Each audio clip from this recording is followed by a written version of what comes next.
Hello friends, welcome back to your channel Class Lake. இது cooperative exam preparation video. So இன்னைக்கு previous year-ஓட cooperative bookkeeping question paper தான் பார்க்க போகிறோம்.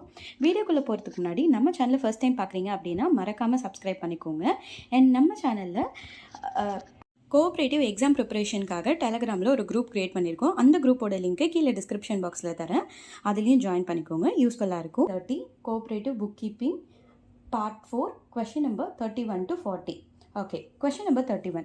Withdrawal of cash from bank by the proprietor for office use should be credited to. அதாவது அலுவலக பயன்பாட்டிற்காக முதலாளி வங்கி கணக்கில் இருந்து எடுக்கும் தொகை வரவு வைக்கப்பட வேண்டிய கணக்கு.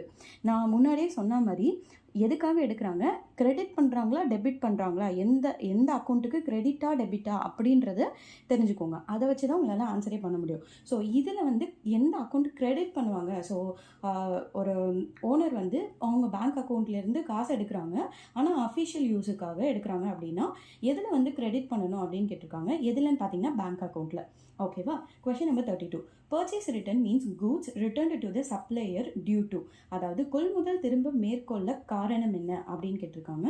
ஸோ டிஃபெக்டிவ் குவாலிட்டினா தான் நமக்கு ரிட்டர்ன் வரும். ஓகேங்களா, fine. Next question number 33. Business transaction may be classified into. அதாவது வணிக நடவடிக்கைகள் வகைப்படுத்தப்பட்டுள்ள எண்ணிக்கை என்ன அப்படின்னு கேட்டிருக்காங்க. மொத்தம் 2 டைப்பாக நம்ம பிஸ்னஸ் டிரான்சாக்ஷனை கிளாசிஃபை பண்ணலாம். ஓகேவா, fine. Next question number 34. Amount invested by the proprietor is called. அதாவது வணிக உரிமையாளர் ஈட்டு வைத்துள்ள தொகையை அழைக்கப்படுவது. ஸோ ஒரு ஓனர் அமௌண்ட் இன்வெஸ்ட் பண்ணால் அதுக்கு பேர் என்னன்னு கேட்டிருக்காங்க. அதுக்கு பேர் கேபிட்டல். ஓகேவா, fine. Next question number 35. an acknowledgement for cash received. அதாவது ரொக்கம் பெறப்பட்டமைக்கான ஒப்புகை என்ன அப்படின்னு சொல்லி கேட்குறாங்க. அதுக்கு பேர் ரெசிப்ட். ஓகேங்களா, fine. Question number 36. The amount of cash or value of goods withdrawn from business by the proprietor for personal uses. அதாவது ரொக்கமாக அல்லது பொருளாகவோ வணிகத்தில் இருந்து முதலாளி தனது பயன்பாட்டிற்காக எடுப்பது.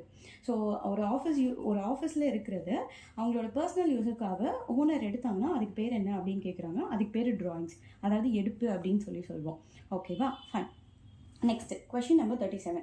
இந்த receiving aspect in a transaction is called. அதாவது ஒரு நடவடிக்கையில் பெரும் வகை அழைக்கப்படுவது என்ன அப்படின்னு கேட்டிருக்காங்க. அதை டெப்ட் ஆஸ்பெக்ட் அப்படின்னு சொல்லுவோம். அதாவது டெபிட் ஆஸ்பெக்டை தான் சொல்லுவோம். பற்று வகை அப்படின்னு சொல்லுவோம். ஓகேங்களா, fine. Next question number 38. an entry is passed in the beginning of each current year. அதாவது ஒவ்வொரு நடப்பாண்டின் தொடக்கத்தில் பதியப்படும் பதிவுகள் என்ன அப்படின்னு கேட்குறாங்க. ஸோ ஒரு இயர் ஸ்டார்ட் ஆகும்போது என்ன கொடுக்குறோமோ அதுக்கு பேர் ஓப்பனிங் என்ட்ரி. ஓகேங்களா. Next question number 39. Amount of net profit from the business to be added with. அதாவது வணிகத்தில் இது பெற்ற நிகர லாபம் கூட்டப்படுவது. ஸோ எதில் ஆட் பண்ணணும் அப்படின்னு கேட்டிருக்காங்க. கேபிட்டலில் தான் ஆட் பண்ணணும். ஓகேங்களா, fine. Next and last question, இந்த கொஸ்டின் பேப்பரோட last question number 40. Bank reconciliation statement is prepared by. அதாவது வங்கி சரிக்கட்டும் பட்டியல் தயாரிப்பவர்கள்.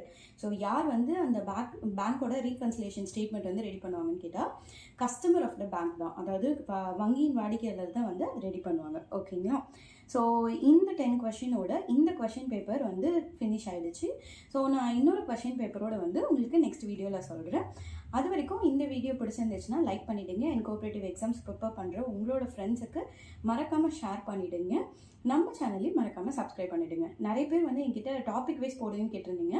நான் டாபிக் வைஸும் ரெடி பண்ணிகிட்ருக்கேன். கண்டிப்பாக வீடியோஸ் அப்லோட் பண்ணுவேன். ஸோ அது மறக்காமல் நம்ம சேனலை சப்ஸ்கிரைப் மட்டும் பண்ணி வச்சுக்கோங்க. Okay friends, so thank you for watching my channel. Bye bye.